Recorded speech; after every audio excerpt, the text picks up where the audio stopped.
على الكل دعم ومساندة قوات سوريا الديمقراطية قسد، ولكن على قسد أيضا نقد ماضيها ونبذه وإبداء موقف كردستاني.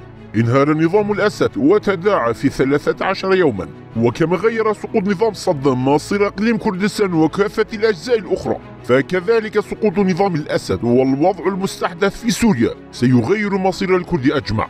لذلك يكترث عموم الكرد بمصير روجافا كردستان وينظرون إليه باهتمام، كما ويطالبون بوحدة وطنية كردية في هذه المرحلة الحساسة العصيبة. والحق أنه منذ عام 2011 أي على مدى السنوات 13 الماضية يساند عموم الكرد في كافة أجزاء كردستان القوات الكردية في روجافا كردستان في شتى الظروف والأوضاع بشكل لم يتلقى أي جزء آخر من كردستان مثل هذا الدعم.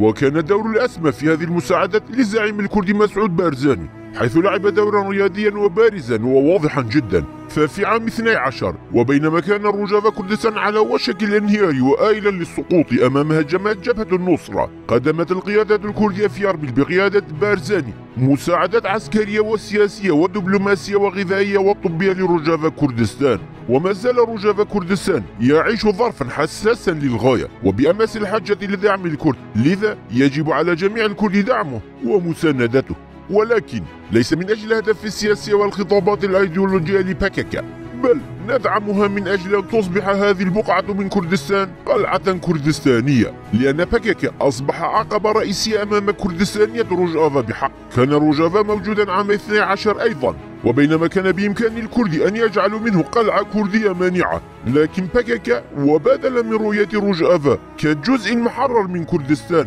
رآها ساحة تنفيذ أجندات وتحقيق مصالح حزبية وتبرير والإضفاء الشرعي على تنظيماته. انخرط باكاكا في دبلوماسية مع أوروبا على حساب روجافا كردستان، تلقى دعما من إيران وحاول التعاون والتنسيق مع الحشد الشعبي. لم يصوغ باكاكا أي سياسة كردستانية في روجافا كردستان، تعامل مع هذه البقعة ضمن إطاره الحزبي الضيق، غير اسم روجافا كردستان إلى شمال شرق سوريا. خون باكاكا أي حركة أو تنظيم أو شخصية لا تنتمي لحزبه، وعده عدوا وخائنا وجاسوسا. قتل العشرات من سياسي ومثقفي روجافا ممن انتقدوا الحزب، اعتقل وغيب المئات، وأجبر الكثيرين منهم على مغادرة روجافا والهرب منه. لم يمنع باكاكا تأسيس الوحدة الوطنية بين الكرد فحسب، بل زرع بذور النفاق والتفرقة بين التنظيم والشعب الكردي. أنكر رموز كردستان، عد علم كردستان هذا العلم الملون عدوا، كما وصفوا من حملوا العلم الملون ورفعوه عاليا بأنهم خونة وإرهابيون. رفع باكاكا شعار أخوة الشعوب في روجافا كردستان، لكنه عاد إخوانه الكرد. مكن العديد من التنظيمات اليسارية التركية غالبيتهم جواسيس في العديد من المخيمات ومختلف أنحاء روجافا. أشرك زعماء العشائر العربية في نفض كردستان وأثراهم من ميزانية قوات قسد، وهب امتيازات كبيرة للعرب، بينما لم يمنح الكرد غير المنتمين لتنظيمه أي شيء حتى الحق في الحياة. تم اعتقال الإعلاميين والصحفيين الكرد، وتم حظر القنوات التلفزيونية الكردستانية. رأى باكاكا روجافا واستخدمه كساحة معركة وجبهة للإطاحة بحكومة أربيل. وظف مؤسساته الإعلامية كمركز حرب خاصة ضد إقليم كردستان، حشد أنصاره وجماهيره ووجههم ضد سيادة أربيل وفق أهدافه الحزبية الضيقة. باختصار، قطع باكاكا الطريق أمام روجافا كردستان من إبداء أي موقف كردي وكردستاني أو أن يصبح قلعة لوحدة الكرد.